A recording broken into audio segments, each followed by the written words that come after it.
Bismillahirrahmanirrahim. Assalamualaikum warahmatullahi wabarakatuh. Waalaikumsalam. Alhamdulillahirabbil alamin. Alhamdulillahilladzi hadana li hadza wa ma kunna linahtadiya laula an hadanallah. Asyhadu an la ilaha illallah wahdahu la syarikalah wa asyhadu anna Muhammadan abduhu wa rasuluhu la nabiyya ba'dah. Allahumma shalli ala Muhammad wa ala ali sayyidina Muhammad.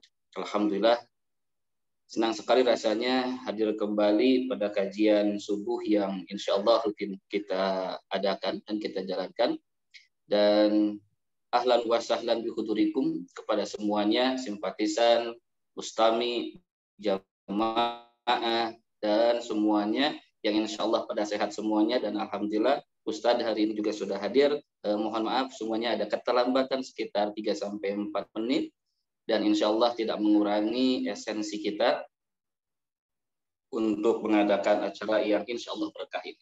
Yang kami hormati seluruh jajaran PC, Dewan Dakwah, yang lainnya yang mohon maaf tidak saya sebutkan satu persatu, dan juga yang terhormat tentu saja Syekhul Al-Fadil Syekh Yazin Al-Hakimi, mudah-mudahan Allah berkahi selalu dan insya Allah berikan kesehatan sehingga bisa terus membimbing kita dalam kebaikan. Amin ya Allah ya Rabbal Alamin. Terima kasih juga kepada para jamaah yang terus bersemangat, dan insya Allah ini adalah menjadi salah satu ladang ibadah kita memulai hari di tanggal 1 Oktober. Kita tahu ini adalah kesaktian Pancasila ya, kalau dalam di bangsa Indonesia kita kali ini setelahnya 30 September kemarin.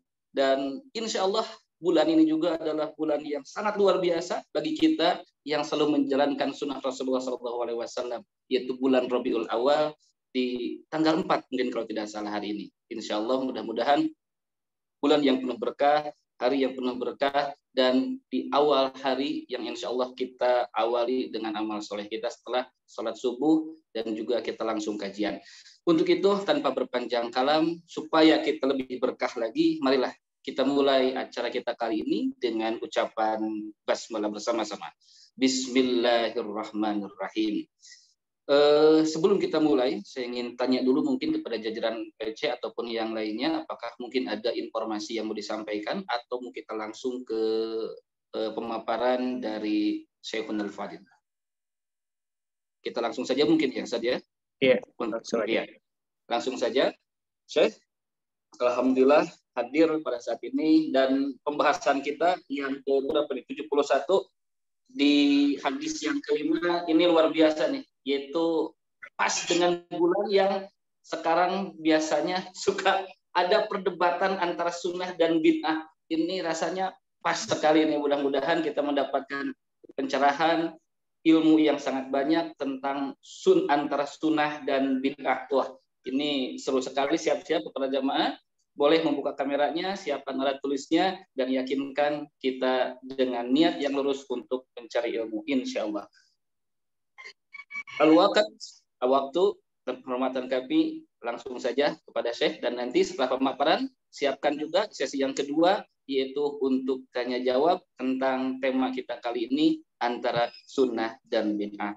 Tafadhol Syekh. Iya. Jazakallahu khair Ustaz, barakallahu fiik. Bismillahirrahmanirrahim. Wassalatu wassalamu ala Muhammadin wa ala alihi wa sahbihi ajma'in. Assalamualaikum warahmatullahi wabarakatuh. Waalaikumsalam. Alhamdulillah wa salatan wa salaman ala ibadihi alladhina istafa. Ya Rabbana lakal hamdu kama yanbaghi li jalali wajhika wa 'azimi sultanik. Lakal hamdu hatta tarda wa lakal hamdu idza radit wa lakal hamdu ba'da ridha. Alhamdulillah wa syukurillah yang telah mengumpulkan kita lagi di majelis yang penuh berkah ini, majelis subuh, majelis al-irsyad. Mudah-mudahan sebagaimana kita terkumpul di dalam majelis ini, kita terkumpul di dalam surga Allah Subhanahu wa taala. Amin ya rabbal alamin. Saya sangat bahagia bisa bertemu lagi dengan bapak-bapak, ibu-ibu. Apalagi pertemuan ini pertemuan untuk membahas ilmu yang mendekatkan diri kita kepada Allah Subhanahu wa taala, terutama ilmu hadis.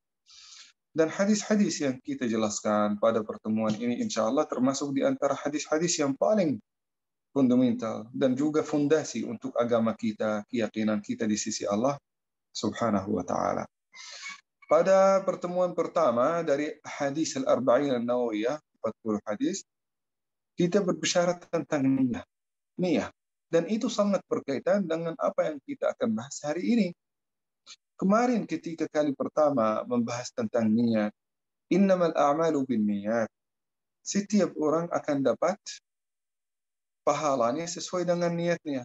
Kalau niatnya baik, maka insya Allah pahalanya akan sangat baik di sisi Allah Subhanahu wa Ta'ala dan sangat besar. Tetapi kalau ada seseorang niatnya buruk, meskipun amalnya saleh, menjadi keburukan bagi dirinya sendiri. Nah, perlu sekarang kita mengkaji lagi tentang niat ini. Kadang-kadang teman-teman, seseorang punya niat yang baik, tetapi bukan pada tempatnya. Punya niat yang baik, tetapi malah dapat dosa atau malah dapat keburukan. Malah niatnya baik ini. Nah, ini yang kita akan bahas pada hadis ini. Karena banyak di antara kita ingin melakukan amal saleh, tetapi jalurnya salah. Caranya salah. Angkanya salah. Tidak sesuai dengan apa yang disunnatkan oleh Rasulullah Sallallahu Alaihi Wasallam. Saya yakin kajian hari ini akan membuat berebutan, perbedaan di antara kita, karena pasti kita dari background yang berbeda-beda. Dari keluarga yang berbeda-beda, bisa jadi aliran yang berbeda-beda. Tetapi insya Allah yang menjadi hakim di antara kita adalah hadis Rasulullah Sallallahu Alaihi Wasallam dan ayat-ayat Allah Subhanahu Wa Taala di dalam Al-Quran. Kan itu rujukan kita semua, bukan manusia ya. Jadi kita harus siap-siap teman-teman. Bisa jadi apa yang akan disampaikan tidak sesuai dengan apa yang kita pelajari, atau tidak sesuai dengan apa yang kita sudah membiasakan diri atau orang tua kita membiasakan kita. Bisa jadi ya, bisa jadi juga sama. Hadis ini teman-teman, Bapak dan Ibu yang saya cintai karena Allah Subhanahu wa Ta'ala, seingat saya hadis ini an Ummul Mukminin Ummu Abdillah Aisyah radhiyallahu anha. Kalau kita melihat Aisyah, memang Aisyah punya anak. Ketika bilang Ummu Abdillah, orang Arab biasanya punya kunyah. Apa itu kunyah? Kunyah ini sesuai dengan nama anak terbesar. Rasulullah Sallallahu Alaihi Wasallam selalu dipanggil Abul Qasim atau Abul Qasim. Kenapa? Karena anak yang paling pertama namanya Qasim. Jadi dipanggil Abul Qasim. Kalau Ali bin Abi Thalib dipanggil Abul Hasan. Ali bin Abi Thalib dipanggil Abul Hasan. Kenapa? Karena anak yang paling pertama namanya Al Hasan. Nah, kalau Aisyah radhiyallahu anha, memang Aisyah punya anak? Tidak punya anak. Kok kenapa dipanggil Ummu Abdillah? Memang punya anak namanya Abdillah? Bukan. Tetapi Aisyah radhiyallahu anha punya keponakan. Keponakan yang sangat dicintai oleh Aisyah namanya Abdullah. Keponakannya itu namanya Abdullah bin Zubair bin Al-Awwam. Az-Zubair bin Al-Awwam nikah dengan Asma binti Abi Bakar. Beliau kakaknya Aisyah radhiyallahu anha. Jadi Aisyah punya beberapa kakak. Namanya yang pertama namanya Asma binti Abi Bakar. Asma binti Abi Bakar nikah dengan Az-Zubair bin Al-Awwam, melahirkan anak namanya Abdullah. Abdullah ini sangat dekat kepada Aisyah. Dan Aisyah sangat sayang kepada Abdullah, bahkan dianggap sebagai anaknya. Nah, jadi selalu dipanggil Ummu Abdillah Aisyah. Nah, sekarang kita mengerti ya gimana Aisyah ya. Nah, supaya tidak ada pemahaman-pemahaman yang lain. Karena aliran Syiah selalu membuat fitnah tentang Aisyah gara-gara hadis ini. Dan mereka berkata, oh, lihat, ini hadis ada di dalam Al-Bukhari. Bahkan ada di dalam Muslim. Aisyah dipanggil Ummu Abdillah. Bukan. Ummu Abdillah itu kunyah karena ini anak yang sangat disayangi oleh Aisyah radhiyallahu anha, yaitu keponakannya sendiri. Nah, an Ummul Mukminin Ummu Abdillah Aisyah radhiyallahu anha qalat qala Rasulullah sallallahu alaihi wasallam, beliau berkata, saya dengar Rasulullah sallallahu alaihi wasallam ketika Rasulullah sallallahu alaihi wasallam berkata, man ahdatha fi amrina hadza ma laysa minhu fa huwa rad. Barang siapa yang mengada-adakan atau mengada-ada ya, mengada-ada atau mengada-ngada di dalam agama kita ini, di dalam aturan Allah Subhanahu wa taala ini, sesuatu yang baru, dia berarti berkreasi, berinovasi. Lihat, meskipun kata-katanya manis, dia berinovasi ini, kreasi, membuat sesuatu yang baru atau mengembangkan. kata Rasulullah sallallahu alaihi wasallam, fahuwa rad, maka itu tertolak. Luar biasa. Saya jadi teringat hadis Rasulullah sallallahu alaihi wasallam juga di dalam Sahih Al-Bukhari. Hadis ini sering dibacakan di dalam khutbah Jumat. Fa inna khairal hadithi kalamullah wa khairal huda huda Muhammadin sallallahu alaihi wasallam wa syarral umuri muhdatsatuha wa kullu muhdatsatin bid'ah wa kullu bid'atin dhalalah wa kullu dhalalatin. Nah, sering kita dengar ini di dalam khutbah, tapi kadang-kadang kita tidak mengerti apa itu. Nah, kata Rasulullah sallallahu alaihi wasallam, fa inna khairal kalami kalamullah, fa inna khairal hadithi kalamullah. Hadis yang terbaik itu adalah firman Allah Subhanahu wa taala yang ada di dalam Al-Qur'an. Itu yang nomor satu. Sebelum Al-Bukhari, sebelum Muslim, sebelum apa yang omongan orang lain, pendapat orang lain, kita mulai dengan ayat-ayat Al-Qur'an. Wa khairal huda huda Muhammadin sallallahu alaihi wasallam. Petunjuk yang terbaik, guidance yang terbaik adalah Muhammad sallallahu alaihi wasallam dan sunnahnya. Nah, jadi kita mulai dengan Al-Quran lalu sunnah Muhammad sallallahu alaihi wasallam. Wa syarral umuri muhdatsatuha. Lihat, syarral umur, yang terburuk, bukan yang buruk, tetapi yang terburuk.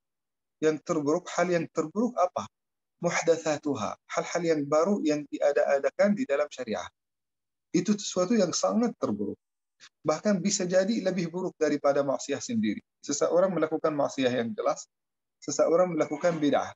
Ya, meskipun bid'ah ini dia niatnya baik, ingin dekat kepada Allah Subhanahu wa taala, tapi caranya salah. Caranya salah. Disadari dia tidak mau ikut.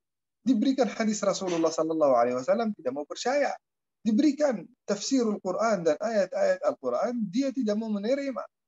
Nah, akhirnya jadi bid'ah ini lebih fitnah, bahkan lebih buruk daripada maksiat yang biasa. Nah, wa syarrul umuri muhdatsatuha wa kullu muhdatsatin bid'ah wa kullu bid'atin dhalalah, kullu muhdatsatin bid'ah. Setiap hal yang baru di dalam syariah, lihat di dalam syariah, bukan di dalam dunia ya. Di dalam syariah itu, maka itu termasuk bid'ah. Bid'ah wa kullu bid'atin dhalalah. Bid'ah ini akan menyesatkan, sesat dan menyesatkan. Wa kullu dhalalatin finnar, dan kesesatan ini akan dilemparkan ke dalam neraka. Luar biasa, luar biasa.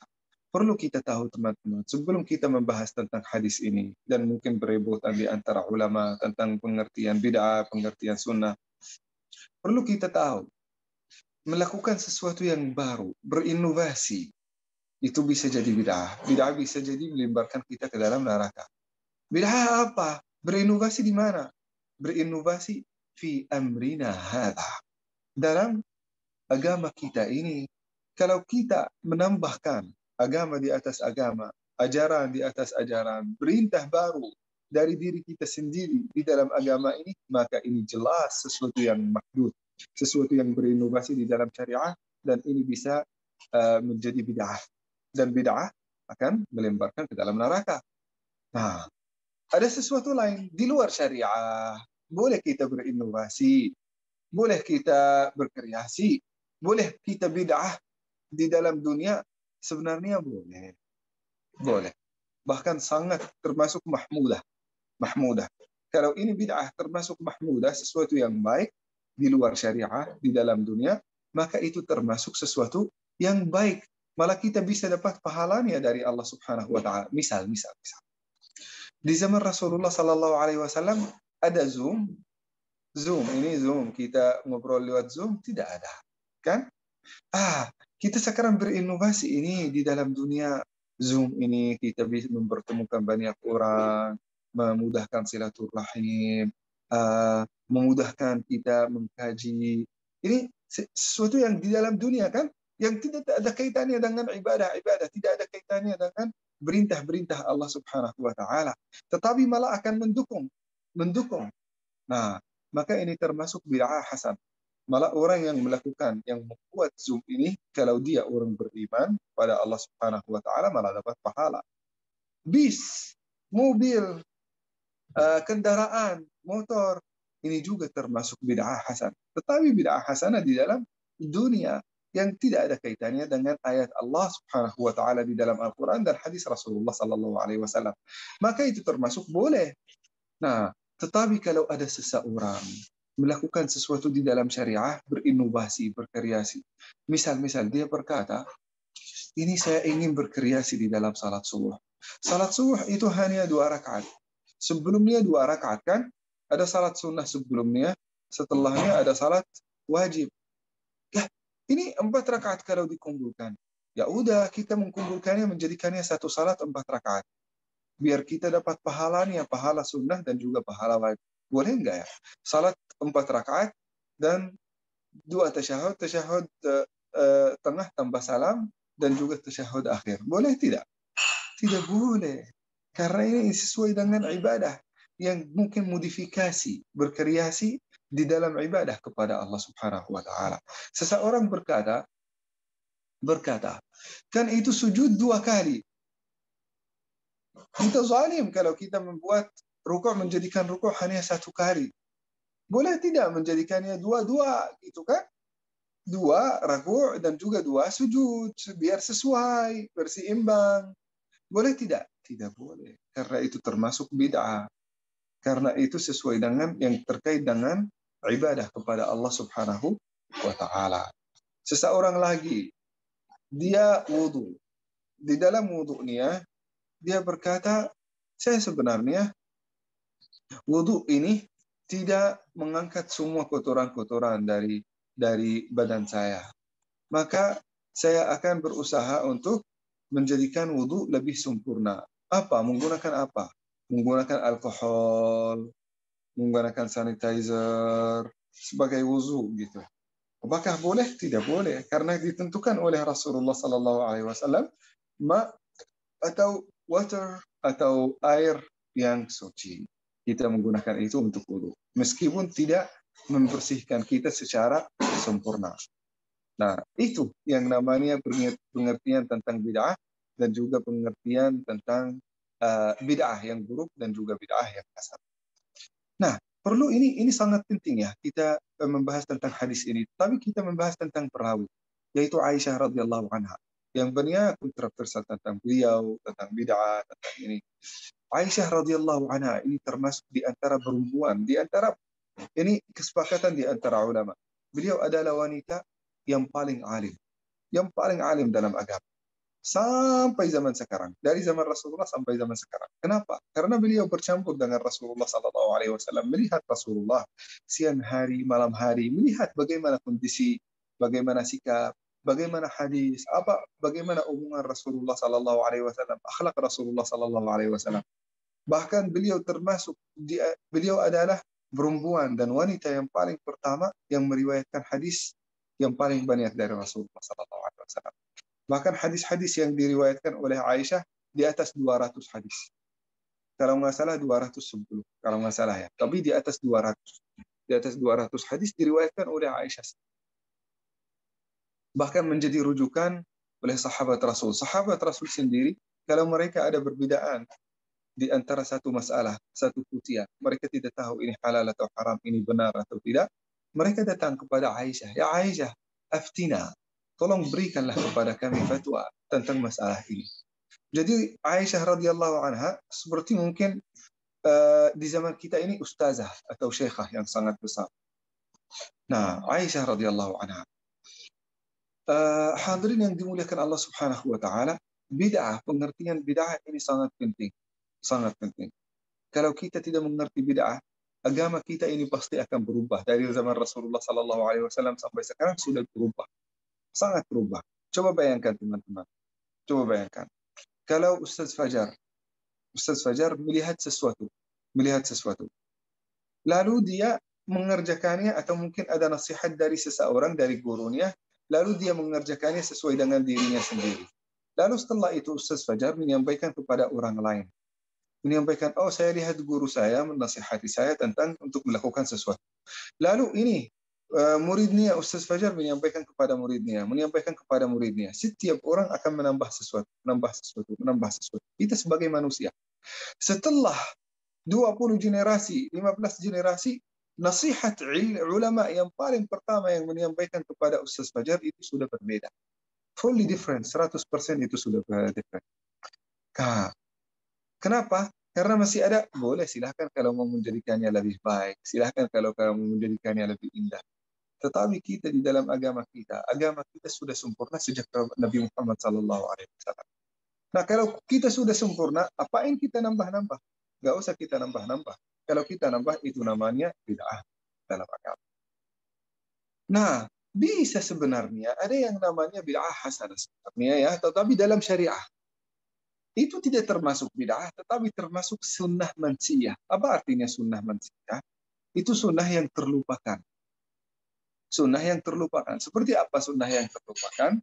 Sunnah yang terlupakan, Rasulullah SAW sering sekali di salat Id maupun kadang-kadang di salat-salat yang biasa. Kalau beliau berangkat ke masjid, beliau pulang dari jalur yang berbeda. Nah, ini termasuk sunnah sebenarnya. Tapi banyak orang sudah melupakan. Nah, banyak orang juga melupakan satu sunnah, sunnat al-qudum. Tahu sunnat al-qudum? Tidak ada orang di antara kita tahu sunnat al-qudum. Kenapa? Sunnat al-qudum mansiyah, terlupakan. Apa itu sunnat al-qudum? Sunnat al-qudum adalah 2 rakaat. Yang dilakukan, ini di dalam Sahih Al-Bukhari loh ini. Saya bukan dari hadis-hadis sahih, di dalam Sahih Al-Bukhari.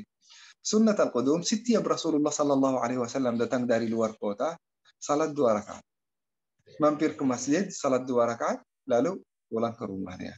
Nah, ada seseorang di antara kita melakukannya? Jarang. Nah, ini sunnah mansiyah. Kalau kita melakukannya bukan bid'ah, tetapi kita menghidupkan sunnah Rasulullah Sallallahu Alaihi Wasallam. Sebagaimana Umar bin Khattab dulu, di zaman Umar bin Khattab, beliau mulai mengumpulkan rakyatnya untuk salat tarawih. Padahal di zaman Abu Bakar tidak dilakukan. Di zaman Nabi Muhammad Sallallahu Alaihi Wasallam hanya dilakukan 3 kali, lalu Rasulullah tidak melakukannya lagi. Nah, Umar bin Khattab menghidupkan sunnah yang hampir terlupakan oleh sahabat Rasulullah SAW, yaitu salat tarawih. Nah, jadi teman-teman, kita membedakan. Ada sunnah yang pernah dilakukan oleh Rasulullah, tetapi terlupakan oleh kaum muslimin. Itu tidak termasuk bid'ah. Tidak termasuk bid'ah. Asalnya dari ayat-ayat Al-Quran dan hadis Rasulullah SAW. Nah, kata Imam Asy-Syatibi di dalam Al-Muwafaqat, ya kalau nggak salah ya, beliau berkata, al-bid'ah tariqatun fid din muqtara'ah. Tariqah fid din muqtara'ah. Cara beragama kepada Allah Subhanahu wa taala tapi dia dari diri kita sendiri.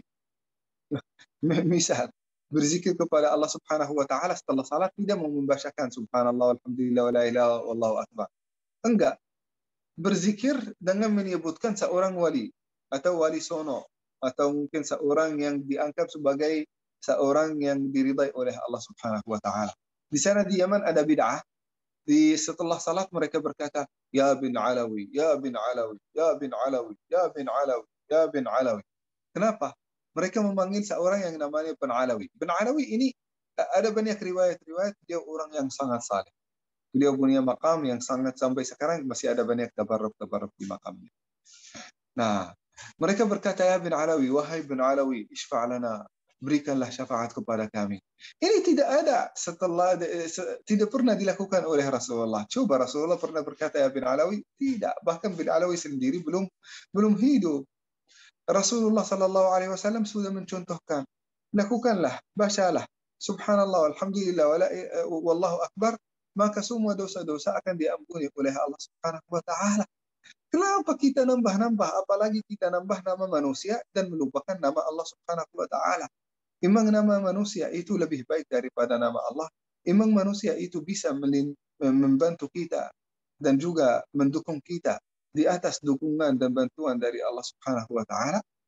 Nah, ini tidak masuk akal, teman-teman. Nah, jadi fid dini mukhtarah, berkreasi dari diri kita sendiri, littaqarrubi ila Allah. Kata Imam Al-Syatibi, supaya kita dengan niat semakin dekat kepada Allah Subhanahu wa taala. Lihat, niatnya baik, tetapi caranya tidak baik. Caranya tidak sesuai dengan ajaran Rasulullah Sallallahu Alaihi Wasallam. Kenapa itu sangat bahaya? Bahkan lebih bahaya daripada dosa. Dosa kita melakukannya berdasarkan mungkin syahwat kita. Misal, seseorang mungkin korupsi, seseorang bohong, seseorang berzina.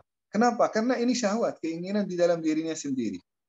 Nah, tetapi bid'ah, dia bisa jadi melawan keinginannya dan melakukan bid'ah.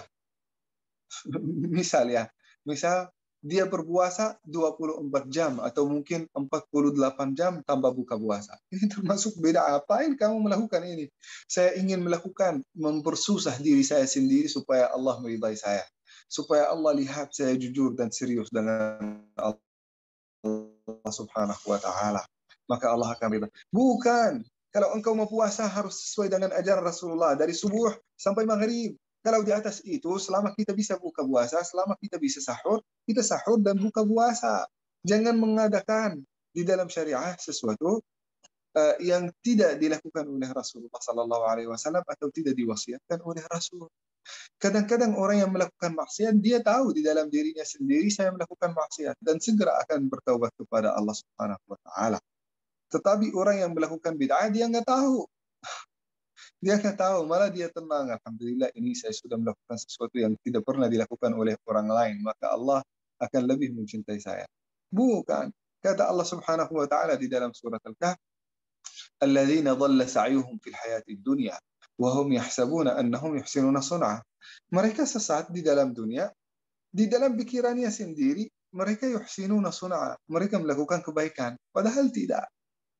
Nah, supaya kita terhindar dari itu, maka kita harus tahu dan belajar sunnat Rasulullah itu apa, kita mengikuti dia. Larangan Rasulullah Sallallahu Alaihi Wasallam itu apa, kita menjauhinya. Sesederhana. Bid'ah itu ada beberapa aksamnya, ada beberapa macamnya. Ada macam al-jins. Al-jins itu apa? Jenis. Misal, kalau kita lagi udhiyah kan, kurban.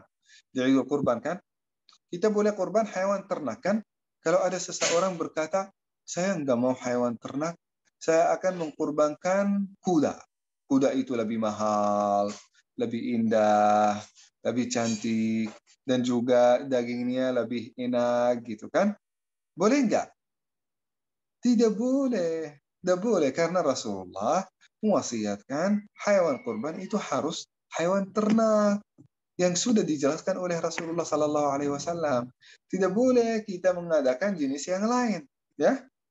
Nah, misal yang lain atau dalam al-qadr, angka. Misal kita wudhu itu sampai 3 kali ya, istinsyak 3 kali, madmadah 3 kali, cuci wajah 3 kali kan, cuci tangan 3 kali, kaki 3 kali kan. Kalau ada seseorang berkata, saya ini 3 kali nggak cukup untuk membersihkan. Saya mau menjadikannya 10 kali. Bisa nggak? Nggak bisa. Kalau dengan niat itu tidak bisa. Tetap kita 3 kali sesuai dengan sunnah Rasulullah Sallallahu Alaihi Wasallam. Meskipun niatnya benar, baik, mungkin niatnya baik. Setelah itu al-kaifiyah. Cara melakukan sesuatu. Misal, kita salat, kita ya dari diri kita sendiri kita bilang ya udah saya mulai dengan sujud karena Allah Subhanahu wa taala seorang hamba lebih dekat kepada Allah Subhanahu wa taala saat sujud. Maka saya mulai sujud sebelum rukuk. Boleh enggak? Tidak bisa. Meskipun niatnya kita baik atau mungkin pendapat kita bisa jadi benar. Tidak bisa, tidak boleh. Kita harus ikut sunnah Rasulullah sallallahu alaihi wasallam, rukuk dulu baru sujud. Atau mungkin waktu. Kita waktu salat subuh atau waktu salat zuhur itu az-zawal, ketika dhillu kulli syai'in mithlahu, ketika as-syams, matahari di kabadis sama, tengah langit. Nah, kalau kita menjadikan salat zuhur itu sebelum waktunya 15 menit, setengah jam, boleh tidak? Tidak boleh, karena time-nya, waktunya sudah ditentukan oleh Allah Subhanahu wa taala. Nah, atau al-makan. Seperti al-makan itu apa? Al-makan bukan makan ya, bukan. Makan itu dalam bahasa Arab place atau tempat. Tempat dalam bahasa Arab. Nah, misal i'tikaf ya, kalau itu i'tikaf yang paling dekat. I'tikaf itu harus di masjid kan? Nah, sebagaimana Allah Subhanahu wa taala, wa antum mu'takifuna fil masajid wa antum 'akifuna fil masajid dalam surat Al-Baqarah. Nah, kalau ada seseorang berkata, saya akan i'tikaf di tempat kerja, di kantor. Boleh enggak? Tidak boleh, tempatnya beda. Saya akan i'tikaf di rumah, tidak boleh. I'tikafnya hanya di masjid. Nah, jadi itu bid'ah jadi bisa jadi sesuai dengan waktu, bid'ah tempat, bid'ah cara, bid'ah angka, atau mungkin bid'ah jenis atau ya jenis. Nah, jadi setelah itu teman-teman yang dimuliakan Allah Subhanahu wa taala, kita sekarang sepakat ya, sepakat. Ada sekarang satu hukum atau satu kaidah, aturan di dalam syariah. Ini perlu kita tahu aturan ini. Aturan di dalam syariah al-aslu fil asya'il ibahah. Asal dari segala hal di dunia ini adalah mubah. Boleh, boleh. Kecuali kalau ada ayat dan hadis yang melarangnya. Jadi semua yang dihalalkan oleh Allah Subhanahu wa taala itu boleh, boleh, boleh, boleh, boleh, boleh. Semua meskipun tidak ada hadis dan ayat. Kecuali kalau ada hadis dan ayat yang melarangnya. Misal makan telur ada hadis telur itu boleh. Tidak ada. Tidak ada. Berarti halal. Kecuali kalau ada hadis berkata telur itu haram. Tidak ada hadis berkata itu telur itu haram, berarti boleh. Nah, kita sekarang berkata, ini penting ya. Penting. Salat 5 rakaat, salat zuhur 5 rakaat. Kan tidak ada hadis melarangnya. Tidak ada hadis jangan salat 5 rakaat. Berarti boleh? Tidak. Karena itu asal fil asya'id dunyawiyah. Asal dari semua hal yang terkait dengan dunia itu mubah, boleh. Boleh. Tetapi asal dalam hal yang terkait dengan ibadah itu haram. Kecuali kalau ada hadis membolehkannya atau melarang. Mengerti kan? Beda. Yang terkait dengan dunia itu halal semuanya. Semua halal. Tetapi yang terkait dengan ibadah, kalau kita mau mengadakan sesuatu yang baru, asalnya haram. Kecuali kalau ada hadis membolehkannya. Nah, itu sangat penting. Kalau tidak mengerti, saya ulang ya.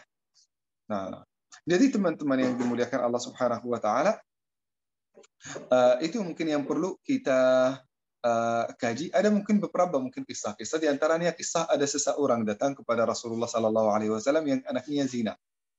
Ada seseorang anaknya berzina. Nah, berzina dengan siapa? Dengan anak dengan istri bosnya. Dia kerja dengan seseorang, malah dia berzina dengan istri. Nah, Rasulullah sallallahu alaihi wasallam hukumnya mati. Nah, hukumnya mati. Ketika dia akan rajam, bapaknya datang. Dia akan bilang, jangan dirajam dulu. Saya siap bayar 10 atau 100 unta. 100 unta dan juga saya akan membebaskan hamba sahaya. Boleh nggak Rasulullah sallallahu alaihi wasallam? Saya menembus dosanya dengan ini. Kata Rasulullah tidak boleh. Tidak boleh. Ini termasuk man ahdatha fi amrina hadza. Karena perintahnya sudah jelas. Kalau ini mau saya ambil untanya atau mungkin mau ambil hamba sahaya, ini tidak boleh karena ini termasuk bid'ah. Nah, ini kisah yang terjadi di zaman Rasulullah sallallahu alaihi wasallam. Kisah juga yang lain yang terjadi di zaman Rasulullah, ada 3 orang yang berkata, Rasulullah itu orangnya sudah diampuni dosanya. Maka kita harus lebih beribadah, lebih keras ibadah kita karena dosa kita belum diampuni oleh Allah Subhanahu wa taala dan ibadah kita kurang. Yang pertama berkata, saya akan puasa tanpa buka puasa. Setiap hari saya akan puasa, setiap hari. Ini yang mudah. Yang berkata yang kedua berkata, saya tidak akan pernah nikah dengan wanita. Karena wanita ini bisa membuat saya sibuk dengan urusan dunia. Nah, yang ketiga berkata, saya akan qiyamul lail sepanjang malam. Dari salat Isya sampai subuh. Itu setiap hari, setiap malam. Datang kepada Rasulullah. Rasulullah marah besar. Tidak boleh, ini bid'ah. Meskipun ini ibadah di dalam agama. Tapi tidak boleh. Tidak boleh. Kenapa tidak boleh? Karena tidak sesuai dengan sunnah. Meskipun puasanya lebih hebat. Qiyamul lailnya lebih hebat. Beragama, selalu beribadah tanpa nikah dengan wanita. Nah, meskipun ibadahnya hebat, tapi tidak akan diterima oleh Allah Subhanahu wa taala karena tidak sesuai dengan jalur Rasulullah sallallahu alaihi wasallam.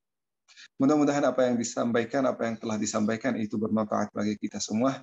Mohon maaf apabila ada kata-kata yang salah. Mudah-mudahan bermanfaat. Assalamualaikum warahmatullahi wabarakatuh. Waalaikumsalam warahmatullahi wabarakatuh. Insyaallah terima kasih Syekh tentang pemaparan di hadis yang kelima ini, yaitu dari kitab Arba'in karya Imam An-Nawawi, alhamdulillah. Dan tadi pemaparan dari hadis ini, insya Allah mudah-mudahan bisa memberikan dan yakin memberikan ilmu yang baru lagi kepada kita, bagaimana beberapa hal yang tercatat dan menjadi satu headline bagi saya ini tentang masalah bid'ah tadi. Masya Allah, betul sekali. Bahayanya bid'ah ini bisa merubah aturan agama, betul sekali. Jadi holisnya ataupun bersihnya agama kita ini bisa berubah dan sangat-sangat bahaya tentang masalah bid'ah ini. Dan kami persilahkan terlebih dahulu kepada para jamaah apabila ada yang mau bertanya terkait dengan materi kita kali ini, bisa raise hand ataupun bisa langsung. Alhamdulillah di sini ada yang raise hand dari Bapak Abdul Hasim, dan juga ada, mohon maaf saya sebutkan ininya mungkin ya, tidak ada namanya, tetapi ada tipe HP-nya mungkin, mohon maaf bukan, nanti saya sebutkan itu dari Samsung SM. Nah, mohon maaf nih, saya sebutkan langsung tipenya. Oke, kami berikan terlebih dahulu kesempatan kepada yang raise hand terlebih dahulu mungkin. Boleh? Apakah langsung mubasyaratan atau lewat chat kepada Abdul Hasim? Terima kasih. Terdengar suara saya? Alhamdulillah, jelas. Assalamualaikum warahmatullahi wabarakatuh. Waalaikumsalam. Ya, terima kasih atas kesempatan ini. Hanya sebelumnya mohon maaf, saya bertanya topik yang minggu atau Sabtu kemarin, Ustaz. Tidak apa-apa ya? Boleh. Ya, terima kasih. Waktu pembahasan Sabtu kemarin, Ustaz menjelaskan tentang waktu usia bayi 4 bulan. Pada saat itu Allah meniupkan ruhnya beserta rezekinya, takdir kematiannya, dan seterusnya. Tentu ini bagi saya masih ada hal yang perlu ditanyakan dan mendapat penjelasan dari Ustadz. Hal-hal itu semua bagi kita selaku manusia tentu menjadi perkara gaib, Ustadz ya. Bahwa kita juga diberi rezeki seberapa banyak, katakanlah usia kita seberapa tahun yang Allah ciptakan, itu semua merupakan hal yang gaib. Oleh karena itu, apakah kita boleh memohon kepada Allah yang maha segalanya untuk misalnya diberi rezeki yang banyak, barokah, umur yang panjang, taat kepada Allah dan Rasul-Nya, atau hal-hal lainnya misalnya tentang keselamatan dan seterusnya. Jadi intinya bahwa ketika Allah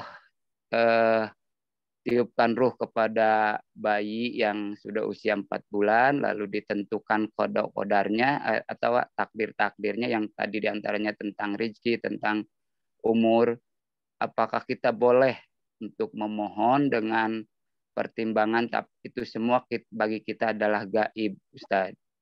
Jadi memohon untuk misalnya rezeki yang halal, yang banyak, dan yang lainnya. Itu saja barangkali Ustaz.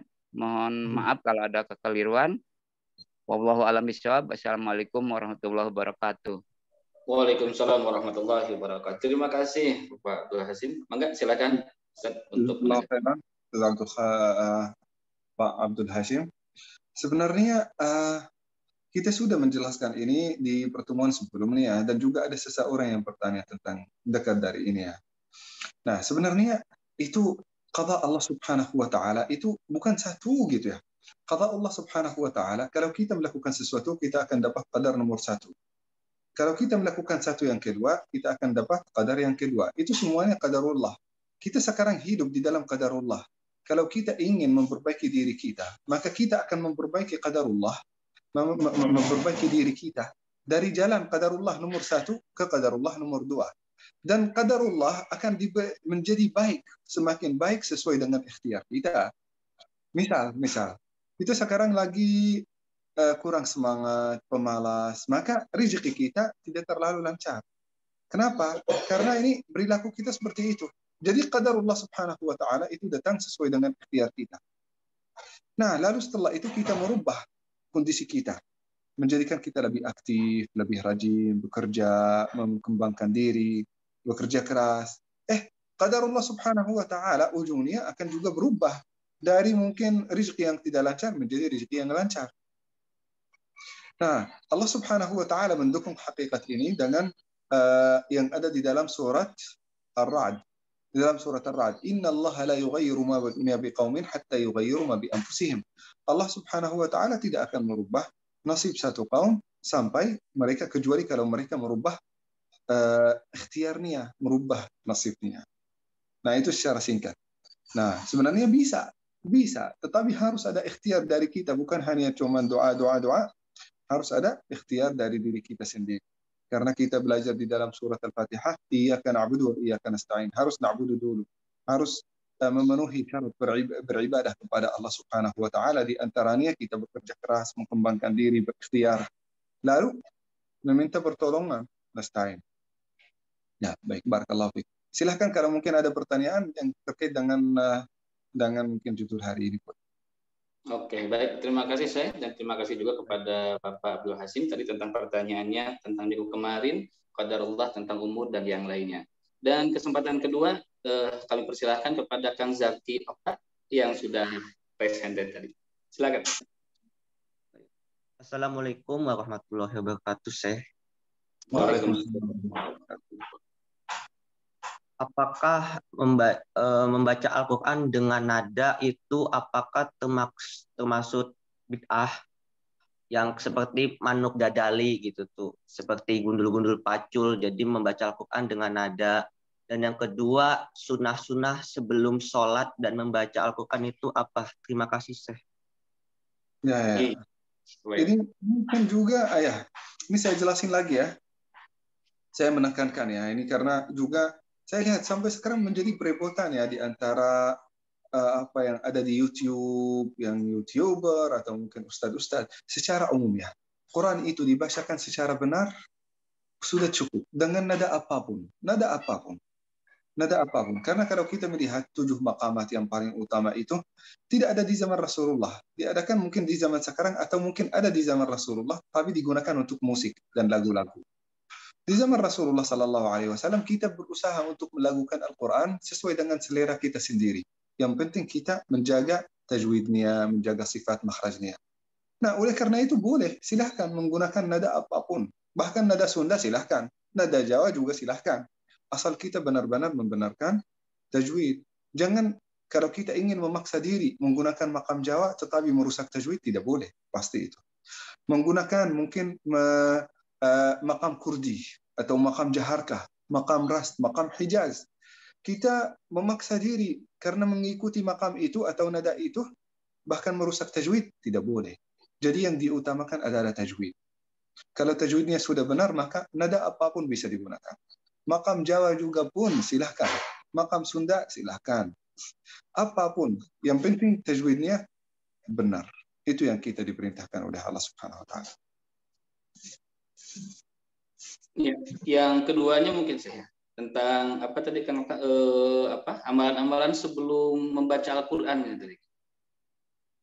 Nah, amalan sebelum membaca Al-Quran sebenarnya kita dianjurkan untuk lebih suci, jadi suci. Wudu. Nah, kalau mungkin lagi janabah, kita mandi besar. Kalau juga saat kita sebelum kita baca, kita isti'adah. Ini yang disebutkan. Fasta'id billahi minasyaitonir rajim. Isti'adah, a'udzu billahi minasyaitonir rajim. Ada juga Rasulullah sallallahu alaihi wasallam diriwayatkan setiap kali mulai membacakan Al-Quran, mulai dengan surat Al-Fatihah.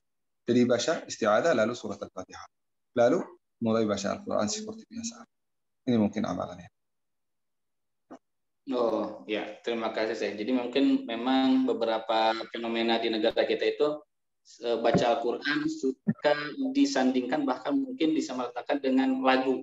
Betul sekali memang iya. Patokannya adalah tajwid ya sudah.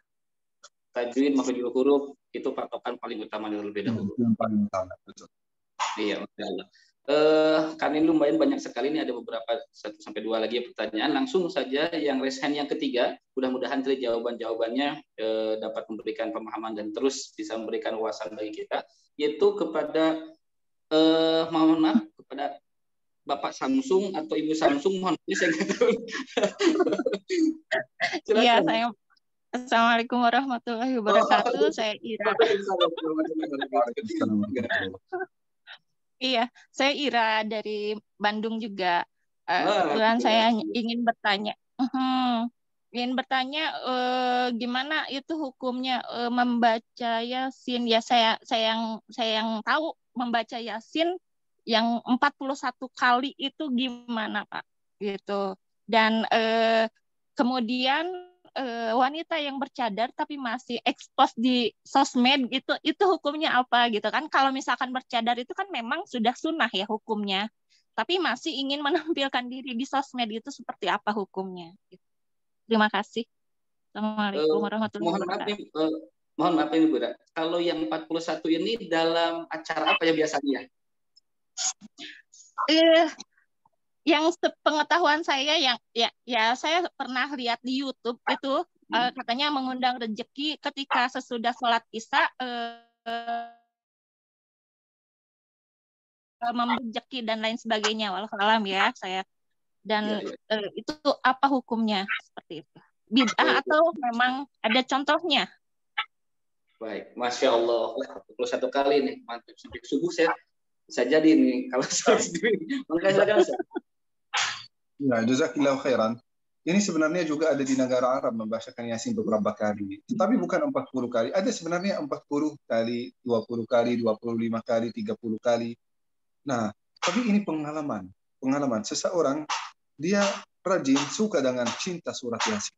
Cinta banget dengan surat Yasin. Ini orang pertama ya yang membuat masalah ini. Dia suka banget dengan surat Yasin. Karena dia suka, setiap kali membacakannya nangis dan tadabbur karena tahu dengan ajaran Allah yang ada di dalam. Maka dia bacakan satu. Dia tidak cukup, ingin lagi, bacakan lagi. Dia ingin lagi, bacakan lagi, bacakan lagi, bacakan lagi. Tiba-tiba suatu hari, ketika dia membacakannya sampai 20 kali, 40 kali, terjadi sesuatu yang baik di dalam kehidupannya. Misal, rezekinya tertambah, dapat anak yang saleh, ada berita gembira sampai kepada dia. Dia mengkait-kaitkan, ini karena saya membacakan Yasin sampai 20 kali. Saya membacakannya, dia pun menyampaikan itu kepada orang lain. Menyampaikannya, menceritakan, bisa jadi niatnya baik, tidak ingin orang lain menuruti dia. Tetapi menyampaikan itu kepada orang lain. Saya pernah membacakan Yasin ini sampai 20 kali, 30 kali, saya dapat ini. Nah, orang yang setelahnya mulai membesar-besarkan. Barang siapa yang membacakan surat Yasin dapat rezeki yang sangat luas. Ada yang setelahnya berkata, wajib kita membacakan surat Yasin setiap kali kita merasa susah. Ada yang datang setelahnya. Setiap malam kita harus membacakan surat Yasin. Datang itu setelah, karena apa? Tidak ada hadisnya. Jadi ada banyak, ada celah untuk orang-orang untuk nambah-nambah. Kenapa? Karena tidak ada hadisnya, tidak ada ayatnya. Celah nambah-nambah. Bahkan pengalaman orang yang paling pertama sudah sangat berbeda dibandingkan dengan zaman sekarang. Maka apakah ada hadisnya? Tidak ada hadisnya. Apakah kita membacakan Yasin sampai 41 kali saat kita fakir supaya kita kaya? Tidak, itu termasuk bid'ah. Sunatnya apa? Kalau kita lagi fakir, sunatnya ya kerja keras, ikhtiar berdoa juga kepada Allah Subhanahu wa taala sambil juga kerja keras supaya bisa mencari rezeki yang halal. Masya Allah ya. Ini yang kedua tadi saya. Kalau hukumnya yang bercadar tapi eksis medsosnya ini gimana nih? Sebenarnya kalau kita bilang ini dari pertanyaan, kan cadar itu sudah sunnah. Sebenarnya kita tidak bisa berkata ya, karena ada perbedaan di atas. Sampai sekarang ada perbedaan ya. Kalau keluarga saya di Yaman itu semuanya cadar di Yaman ya. Nah, tapi apakah kita bisa berkata disepakati oleh semua ulama cadar itu sunnah? Sebenarnya ulama-ulama di Al-Azhar sampai sekarang yang namanya Lajnat al-Fatwa, sebagian besar dari mereka berkata cadar itu tidak termasuk sunnah, tetapi kebiasaan. Ya, ini menurut mereka ya, cadar menurut mereka. Kalau pendapat saya tidak bisa berpihak kepada siapapun. Kita ini Syiah, mau cadar juga boleh, silahkan mengikuti pendapat ulama yang terutama pendapat ulama yang ada di Saudi. Nah, tetapi itu hal yang baik ya, kalau mungkin wanitanya sangat cantik dan sangat menarik bagi banyak orang dan bisa jadi fitnah untuk kaum laki-laki, maka lebih baik dia menutup wajahnya. Lebih baik dia menutup wajah. Karena bisa menjadi fitnah untuk kaum laki. Nah, ini mungkin pemahaman. Apakah itu sunnah atau tidak? Nah, karena kalau kita bilang sunnah, itu berarti kita mengabaikan sebagian besar dari ulama umat Islam. Kalau kita berkata itu tidak sunnah, kita juga mengabaikan bagian besar dari ulama Islam. Nah, jadi kita dalam hal ini menjelaskan dua pendapat supaya adil. Menjelaskan dua pendapat. Nah, ini mungkin tentang niqab. Tentang niqab.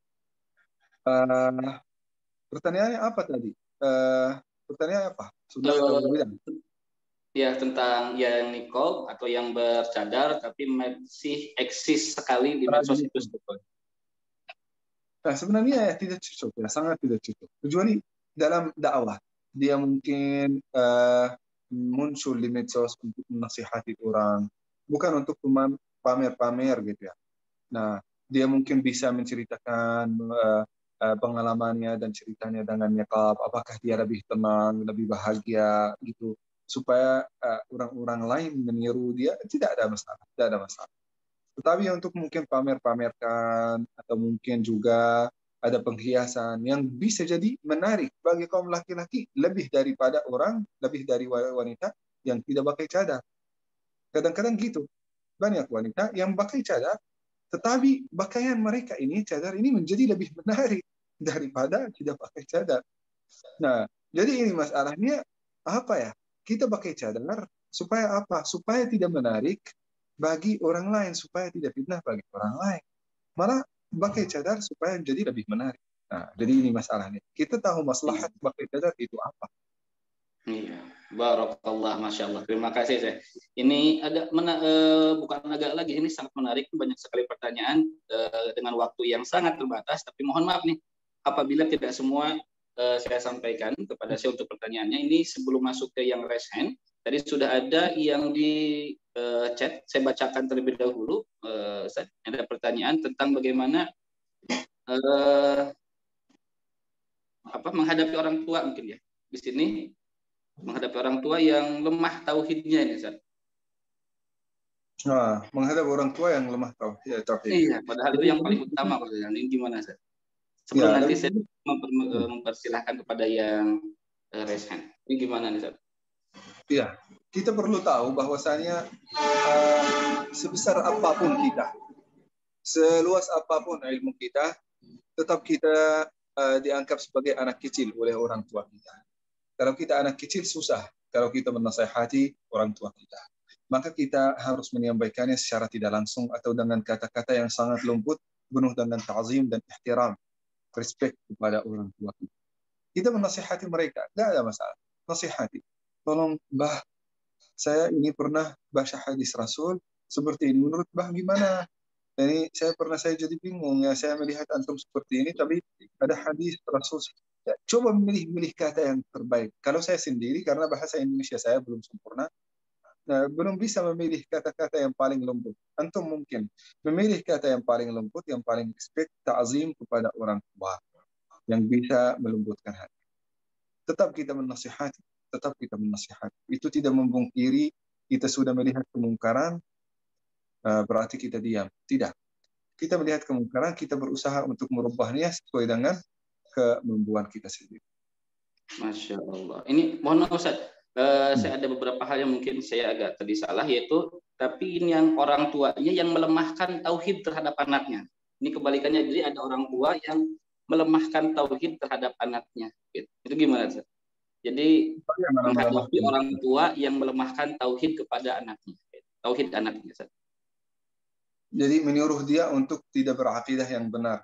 Iya, jadi ada orang tua yang melemahkan tauhid gitu kepada anaknya. Jadi ya seperti itu.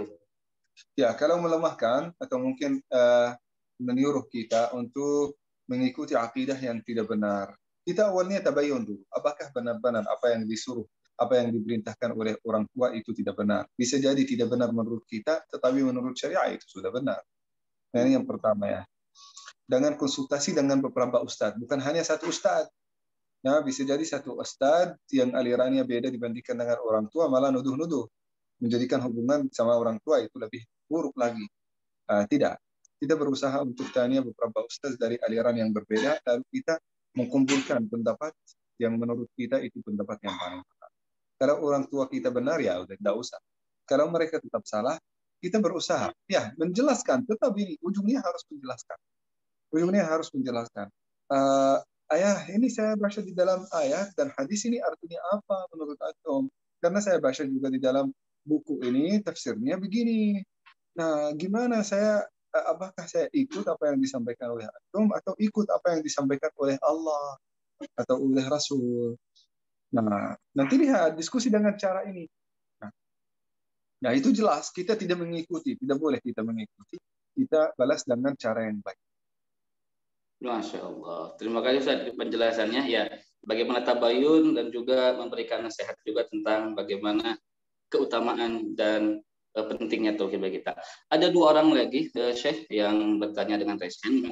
Saya berikan terlebih dahulu kepada Bapak Mulia Abdi. Mohon maaf, setelah itu mungkin nanti kepada Kang Erwin.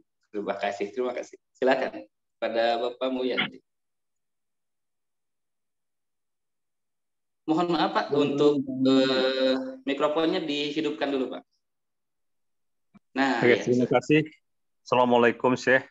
Saya Mulia Abdi dari Masjid As-Sakinah Cikutra Bandung. Yang ingin saya tanyakan adalah bid'ah itu sesuatu memang yang dilarang atau tidak boleh dijalankan. Namun saya ada mendengar ada bid'ah hasanah. Bid'ah hasanah katanya bid'ah yang tidak bertentangan dengan Al-Quran dan hadis. Apakah ini benar dan kira-kira apa contohnya dari bid'ah yang hasanah yang tidak bertentangan dengan Al-Quran dan hadis tersebut? Demikian Syekh. Assalamualaikum warahmatullahi wabarakatuh. Waalaikumsalam warahmatullahi wabarakatuh. Bid'ah hasanah sebagaimana mungkin kita sekarang dulu di zaman Rasulullah Sallallahu Alaihi Wasallam masjidnya dibangun dengan apa ya? Dibangun dari hasirun nah, dari kayu-kayu, pohon kurma, dan juga atasannya dari furu'un nah, cabang-cabang dari pohon kurma. Itu hanya sederhana itu. Kalau kita melihat juga lantainya itu terbuat dari pasir, dibawa dari padang pasir dibuat di sana. Nah, di zaman kita ada bid'ah hasanah, kita membuat masjid supaya lebih nyaman, supaya banyak orang lebih nyaman i'tikafnya, lebih nyaman juga salatnya, lebih nyaman mereka fokus pada salat, tidak fokus pada batu-batu, tidak fokus pada batu kotor-kotor yang ada di bawah. Gitu. Ini termasuk bid'ah hasanah, membuat masjid, dan itu sudah mulai dari zaman sahabat, bukan di zaman kita aja. Di antara bid'ah hasanah juga adalah mikrofon. Boleh mikrofon kan? Kalau ada seorang azan tanpa mikrofon, paling yang didengar 10 rumah yang di sekitar. Kalau kita pakai mikrofon, ratusan rumah yang bisa dengar azan sehingga mereka bisa datang ke masjid. Nah, bid'ah hasanah bisa jadi Zoom yang kita lakukan sekarang. Kita menggunakan Zoom meskipun ya yang dibuat oleh orang kafir, tapi kita yang membuat pertemuan ini. Nah, Zoom kita bisa ini berkumpul ini sampai mungkin 100 lebih orang yang hadir di dalam kajian ini. Kalau kita berkumpul dalam satu masjid, susah. Ada banyak orang dari luar kota Bandung, ada banyak orang dari jauh-jauh, ada banyak orang tidak bisa keluar dari rumah, ada banyak akhwat yang susah kalau menghadiri kajian setelah salat subuh. Maka kita mengadakan kajian ini di Zoom supaya bisa memudahkan, dan juga kita nanti akan direkam. Kalau ada satu kalimat tidak dimengerti, bisa nanti di-upload lagi atau dibaca disimak lagi dari YouTube. Nah, ini juga termasuk bid'ah hasanah. Nah. Kalau ada amalan mungkin Ustaz? Kalau amalan itu enggak ada. Amalan. Ya, amalan itu kita ihya sunnah boleh. Tetapi di dalam amalan kita sudah berkata, di dalam ibadah itu tidak boleh. Di dalam ibadah itu kita tidak boleh. Dilarang, 100% dilarang. Kecuali kalau Rasul pernah melakukannya, terlupakan oleh orang lain, kita ihya, menghidupkan. Bukan jadi bid'ah, tidak menghidupkan. Nah. Baik. Terima kasih Mas. Ya. Baik, terima kasih Ustaz. Terima kasih Syekh. Itu mulia, jazakallah khair Pak Mulia. Assalamualaikum warahmatullahi wabarakatuh. Waalaikumsalam warahmatullahi wabarakatuh. Terima kasih kepada Bapak Mulyadi yang telah memberikan pertanyaannya dan juga tanggapan. Mungkin terakhir untuk pertanyaan, mohon maaf sekali lagi tidak bisa semua kami tampung pertanyaannya. Pembahasan yang sangat seru untuk kali ini antara bidah dengan sunnah. Dan terakhir mungkin mohon maaf nih, satu kali lagi Syekh, yaitu dari Kang Erwin Septik, mangga silakan. Ya, silakan Kang Erwin. Wah, terima kasih Kang Fajar memberikan kesempatan ya. Oke, saya mau ingin bertanya saya. Kita kan di Indonesia, saya tinggal di Indonesia itu penuh dengan budaya kental sekali ya, saya. Nah, jadi ada saya di kampung saya, saya. Misalnya ada yang wafat, saya sama orang tua saya sendiri disuruh mendatangi atau misalnya dalam kata itu tahlilan saya gitu. Nah, setelah datang di tahlilan tersebut, orang-orang itu memberikan zikirnya sambil goyang-goyang kepala gini, saya. La ilaha illallah. Seperti itu, saya. Apakah itu termasuk bid'ah ataukah mungkin ada background-nya itu saya waktu zaman dahulu gitu, saya. Oke, saya. Terima kasih. Terima kasih Kang Erwin pertanyaannya. Silakan. Jazakallah khair ini Kang Erwin ya. Meskipun pertanyaan ini bisa menjebak ya. Nah, tetapi ini perlu kita mengerti ya. Kalau tahlil la ilaha illallah ini sangat dianjurkan oleh Allah, oleh Rasulullah. Bahkan Rasulullah sallallahu alaihi wasallam bersabda, barang siapa yang membacakan la ilaha illallah laqiyallah wa fi wajhihi nur. Nanti akan bertemu dengan Allah Subhanahu wa taala, wajahnya ini penuh dengan cahaya iman. Kenapa? Karena kita memperbanyak la ilaha illallah. Tetapi apabila kita mau melakukannya barang, la ilaha illallah, la ilaha illallah, yuk kita zikir barang. Boleh enggak? Nah, menurut beberapa sahabat pernah sebenarnya melakukannya. Zikir barang. Ketika, kalau nggak salah ya, saya nanti akan insya Allah pertemuan setelah ini saya menyebutkan namanya. Tapi kalau nggak salah itu Abdullah bin Mas'ud. Abdullah bin Mas'ud sampaikan kepada salah satu sahabat, ta'ala bina nu'min sa'ah. Yuk kita iman barang, zikir barang. Zikir barang di mana? Di masjid. Yuk. Ya, iman barang. Nih. Jadi itu yang terjadi dalam hadis Rasulullah sallallahu alaihi wasallam melihat mereka tidak melarang. Tetapi ya jumhur sahabat, kebanyakan sahabat tidak melakukannya. Tetapi Rasulullah tidak melarang. Nah, ini rujuk kepada diri kita sendiri. Kalau kita melakukannya sendiri zikir, apakah kita malas? Kalau kita malah lebih semangat kalau kita melakukannya dengan orang lain, ya udah, daripada diam malas tidak melakukan zikir, ya udah lakukannya dengan orang lain. Lakukannya dengan orang lain.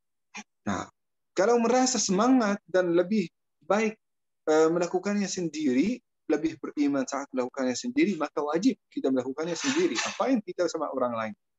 Karena kita sudah bisa melakukannya sendiri.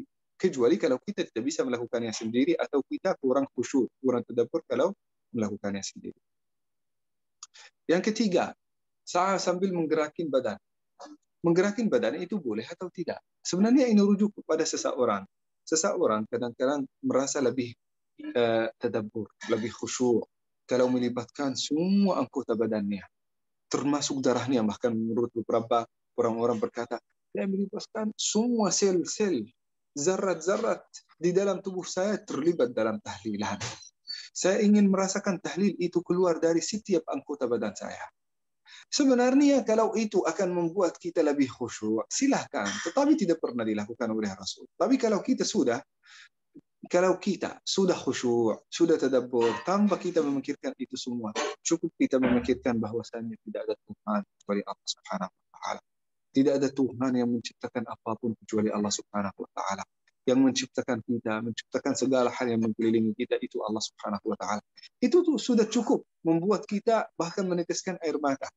Kalau itu tidak cukup, ya udah, pikir-pikiran apapun meskipun pikiran seperti itu menggerakkan badan, kalau itu membuat kita lebih khusyuk, ya lihat, membuat kita lebih khusyuk, maka silakan. Tetapi kalau itu karena sudah kebiasaan melakukan gini, kebiasaan, tidak ada dampaknya, tidak ada alasannya, tidak ada apa-apa, hanya mengikuti fulan atau fulan, lebih bagus jangan. Nah, jadi kita harus ya memikirkan bagaimana kita ini melakukan zikir secara tadabbur dan khusyuk. kita lihat cara yang terbaik untuk mentadabbur dan melihat maknanya apa, dan pada waktu yang sama kita melihat kehidupan kita itu seperti apa, yang diadakan oleh Allah Subhanahu wa taala, oleh siapa, zatnya seperti apa. Kita ingat dengan asmaul husna, itu sudah cukup untuk membuat kita khusyuk dan tadabbur. Tetapi kalau itu tidak cukup, ya udah, dengan cara mungkin mau menggerakkan badar itu membuat kita lebih meneteskan air mata, lebih khusyuk, lebih tadabbur, maka silakan. Dalam. Wah, Masya Allah. Terima kasih Syekh penjelasannya. Ya betul, tahlilan ini tadi sedikit menjebak ya. Apakah ini ritualnya atau zikirnya ya? Ini masalahnya nih. Kalau zikirnya memang betul-betul harus kita lakukan. Masya Allah. Tidak terasa waktu kita di 06.29 yang jadwalnya kita adalah 020. Karena pembahasan yang sangat menarik, bahkan mungkin tadi ada beberapa yang masih ingin, tetapi mohon maaf keterbatasan waktu, kita cukupkan sampai di sini. Insya Allah apakah mungkin nanti ada episode yang kedua untuk pembahasan di hadis ini, ataupun kita masuk ke dalam hadis yang ke-6 dari Arba'in An-Nawawi, insya Allah nanti akan dijelaskan oleh Syekhuna Fadil Yazin Al-Hatimi. Dan kami sapa dulu mungkin, alhamdulillah sekarang Ketua PT kita yaitu Khair Haras sedang umroh. Jadi mohon doanya dan juga salam hangat untuk semuanya yang hadir di sini, terutama kepada Ustadz kita, Syekh kita Yazin. Mudah-mudahan Ketua PC yaitu Khair Haras berada dalam kesehatan, kelancaran, dan pulang ke tanah air dalam insya Allah mabrur, insya Allah. Dan mudah-mudahan bagi yang hadir di sini, yang belum, mudah-mudahan disegerakan oleh Allah Subhanahu wa taala untuk berangkat ke tanah suci, yang sudah mudah-mudahan kerinduannya terobati untuk segera ke sana. Masya Allah. Alhamdulillah hari ini di Haris Arba'in yang kelima sudah rampung dibahas, dan insya Allah ada yang terus akan mendapatkan ilmu yang bermanfaat untuk kita dan bisa kita amalkan, dan kita dijauhkan dari kebid'ahan yang bisa merubah agama kita. Untuk itu, tanpa berpanjang kalam, sekali lagi saya ingin nanya dulu, mungkin akan ada beberapa informasi terlebih dahulu akan disampaikan, baik itu Dewan Dakwah, PC, ataupun yang lainnya. Sebelum kita tutup mungkin. Ya, tidak ada. Mudah-mudahan insyaallah suatu hari kalau kita bisa dengan semua jamaah-jamaah kita buat acara bareng supaya kita bisa silaturahim, karena selama ini kita bertemu online, tidak saling kenal-kenal. Jadi insyaallah supaya silaturahim lebih sempurna, kita insya Allah mengadakan acara bertemu di tempat tertentu, entah itu di tempat Al-Irsyad atau di masjid, supaya kita saling kenal insya Allah. Wah, mantap sekali Syekh itu. Itu yang saya harapkan juga, mungkin sama jemaah yang harapkan, mudah-mudahan bukan hanya online tetapi offline, betul-betul di satu tempat yang bisa kita betul-betul melihat, berpandang wajihan biwajhin, ya seperti itu. Insya Allah, alhamdulillah. Insya Allah kita akan bertemu lagi di minggu depan, tapi mohon maaf Syekh, apakah mungkin berkenan untuk memimpin doa sebelum kita tutup pertemuan kita kali ini? Nah, Syekh ini mungkin sudah dengan kesibukan yang lainnya. Mari kita tutup saja dengan ucapan hamdalah bersama-sama. Alhamdulillahirabbil alamin, dan istighfar, astagfirullahaladzim, dan doa akhir majelis, subhanakallahumma bihamdika asyhadu alla ilaha illa anta astaghfiruka wa atubu ilaik. Terima kasih kepada seluruh jamaah mustami partisipan, baik dari Bandung, tadi ada yang dari Garut, bahkan dari yang luar kota. Mudah-mudahan bisa bertemu lagi di minggu depan di kajian yang sama, kajian subuh, di tema yang berbeda, dan insya Allah kita akan mendapatkan ulasan dan bisa kita amalkan sehingga kita bisa berkumpul dengan keridhaan Allah Subhanahu wa taala di surga nanti. Terima kasih, mohon maaf saya sebagai moderator apabila ada beberapa hal yang kurang berkenan ataupun hal yang memang tidak pas diucapkan ataupun saya lakukan pada pertemuan kita kali ini. Saya mohon pamit, dan silahkan juga kepada para jamaah yang mau pamit, kami persilahkan. Terima kasih, bertemu lagi di lain kesempatan. Assalamualaikum warahmatullahi wabarakatuh.